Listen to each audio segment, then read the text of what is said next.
Sandy dies. When I was 10, I was obsessed with SpongeBob. No, I was addicted to it.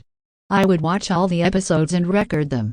I once threw a tantrum because my dad didn't let me watch SpongeBob because it was time to sleep, but I remember one episode that scared me for life. It was called Sandy Dies. I was watching SpongeBob like always, and then another episode began named Sandy Dies.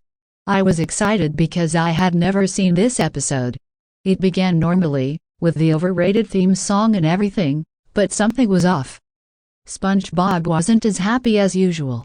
He was acting very sad. He then went to visit Sandy in her treat home. She was unconscious on her deathbed as sad, scary music played. She looked so creepy.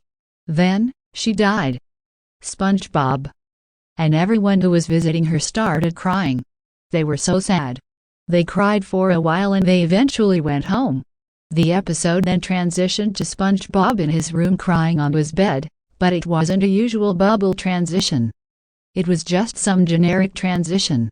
Anyways, SpongeBob was crying on his bed, and Gary looked very worried. SpongeBob eventually went to bed, but he had a nightmare about Sandy. He dreamt that they were ripping her apart in some lab. Meanwhile, they played real-life footage of scientists ripping apart squirrels. During this dream sequence, creepy, distorted music played. SpongeBob woke up screaming, but his screams were so loud, my speakers were shaking. I got scared. He then started bawling, but he wasn't crying tears. He was crying blood. He went back to sleep after crying. Then he had another nightmare. It had graphic imagery and dead squirrels. He then woke up crying, and the episode ended. I was so scared that I told my parents what I saw.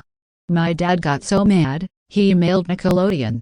I only recently found out what happened after that episode aired. Some kids were so scared that they died. They straight up died.